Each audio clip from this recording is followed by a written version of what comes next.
I'm 81. I was a coal mine foreman for 18 years, and I still remember the moment I chose to listen to the mountain instead of my boss. That decision cost me my job. But 30 years later, a man I barely recognized knocked on my door. He introduced me to his son. The boy's name was Walter. That's my name. He said, "I named him after the man who saved my father's life." My name is Walter Briggs. I spent 34 years working in the coal mines of southern West Virginia, 18 of those years as a foreman. I started when I was 19, straight out of high school. Back then, going into the mines wasn't a choice. It was just what you did. Your father did it. His father did it. And if you were born in McDowell County, you were going to do it too. People who have never been underground don't understand what it's like. You descend into darkness. The air is thick. The walls press in on you. And there's a sound, a constant low groan, like the earth itself is breathing. You learn to live with that sound. You learn to trust your equipment, your crew, your training. But there's something else you learn if you stay down there long enough. You learn to listen, not to the machines, not to the radio, to the mountain. The old-timers taught me this when I was young. They said the mountain talks to you. It creaks, it shifts, it gives you warnings if you pay attention. Most people thought they were superstitious, uneducated men believing in things that couldn't be measured. But I listened, and over the years I started to hear it too. By 1983, I had been a foreman for 11 years. I was responsible for a crew of 14 men. Every morning, I would look each of them in the eye before we went down. I knew their names. I knew their wives' names. I knew how many kids they had. That's the weight of being a foreman.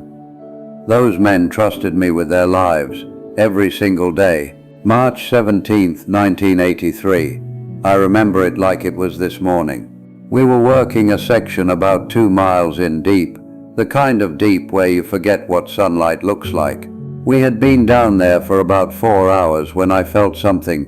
It wasn't a sound exactly. It was more like a vibration, a slight tremor that ran through the floor and up into my boots. So faint that I wasn't even sure I had felt it. I stopped. I put my hand on the tunnel wall. Nothing. I waited 30 seconds, a minute.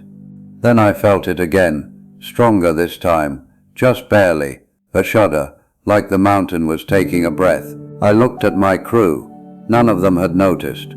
They were working, talking, doing their jobs. Everything looked normal. But something wasn't right. I knew it in my gut. I called the surface on the radio. I told them I wanted to pull my crew out. The shift supervisor asked me why. I told him I felt something, a tremor, a shift in the rock. He told me to check the instruments. I did. Everything read normal. He told me to keep working. This is the moment. This is the part I've replayed in my head 1,000 times. I had a direct order from my supervisor. The instruments said everything was fine. My crew was looking at me, waiting to see what I would do. And I had nothing but a feeling. A whisper from the mountain that I couldn't prove, couldn't measure, couldn't explain. But I had been underground for 23 years by then, and I had learned something that no instrument could teach me. The mountain doesn't lie. I told my men to pack up. We were leaving. They didn't argue. They trusted me. That's what happens when you work with people in the dark. You learn to trust without asking questions. We started walking back toward the main shaft. 2 miles of tunnel. It took us about 35 minutes. When we reached the surface, the shift supervisor was waiting for me. He was furious. He said I had just cost the company an entire shift of production. He said I was overreacting. He said I was getting old, getting soft, letting my nerves get the better of me. I didn't argue. I just said I hope you're right. 40 minutes later, we heard it. A sound like thunder but underground. The ground shook. Dust came pouring out of the mine entrance. The tunnel we had been working in had collapsed. 2,000 tons of rock and earth came down exactly where my crew had been standing, less than an hour before. If I had listened to my supervisor, If I had trusted the instruments instead of my instincts, 14 men would have been buried alive. They sent a team down the next day to assess the damage. There was nothing left of that section, just rock and debris. No one could have survived. The company launched an investigation. They wanted to know how I knew. They checked all the instruments again. Everything had been reading normal right up until the collapse. They couldn't explain it, and they couldn't explain me. I told them the truth. I felt something. The mountain told me something was wrong. I know that sounds crazy to people who sit in offices and look at data on screens. But down there, 2 miles under the earth, there are things you learn that can't be put into a report. They didn't fire me for pulling my crew out. They couldn't. I had saved 14 lives. It would have been a public relations disaster, but they found another way. 3 months later, they said I had violated safety protocols by not properly documenting my decision. They said I had created panic among the crew. They said I was a liability. They offered me early retirement. I was 51 years old. I had given them 32 years of my life. I took the deal. What choice did I have? For a long time, I was angry. I had done the right thing. I had saved my men. And they punished me for it because I couldn't prove what I knew. Because my evidence was a feeling. Because I trusted something they couldn't measure. My wife told me to let it go. She said, "Walter, those men are alive. Their children are growing up with fathers. That's what matters." She was right, but it still hurt. Years passed. I got a job at a hardware store. I learned to live a quieter life. I tried not to think about the mines too much. And then, in 2013, someone knocked on my door. I was 81 years old by then. 30 years had passed since that day. I opened the door and saw a man in his early 60s standing on my porch. He looked familiar, but I couldn't place him. He said, "Mr. Briggs, I'm Thomas Harding. I was on your crew, March 17th, 1983. It took me a moment, and then I remembered. Tommy Harding. He had been the youngest man on my crew that day. 31 years old. He had 2 little girls at home. He wasn't alone. There was a boy with him, maybe 10 or 11 years old. Tommy said, "Mr. Briggs, this is my grandson. I wanted him to meet you." The boy stepped forward. He was shy. He shook my hand. Tommy said, "His name is Walter."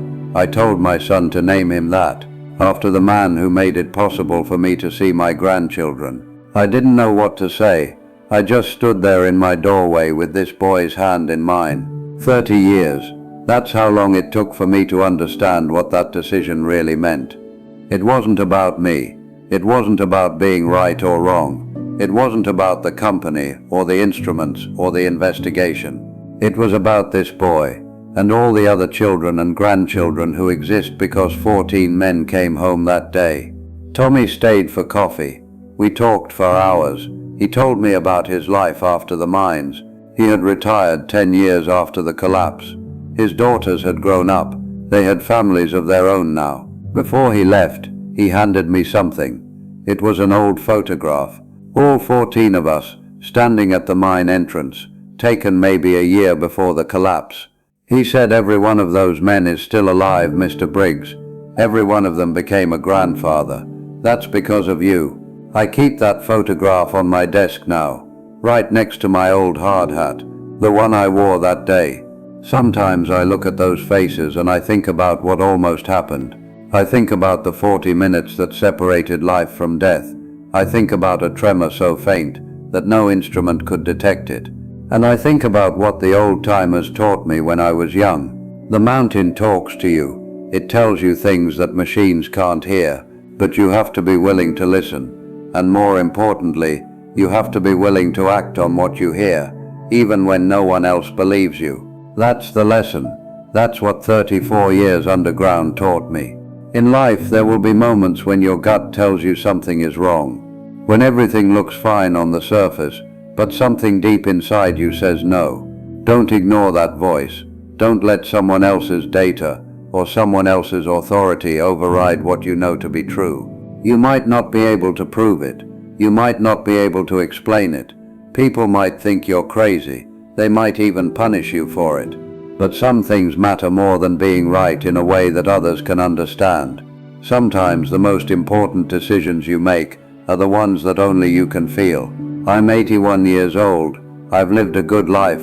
I've seen my children grow up. I've held my grandchildren. And I've had 30 extra years that I almost didn't get.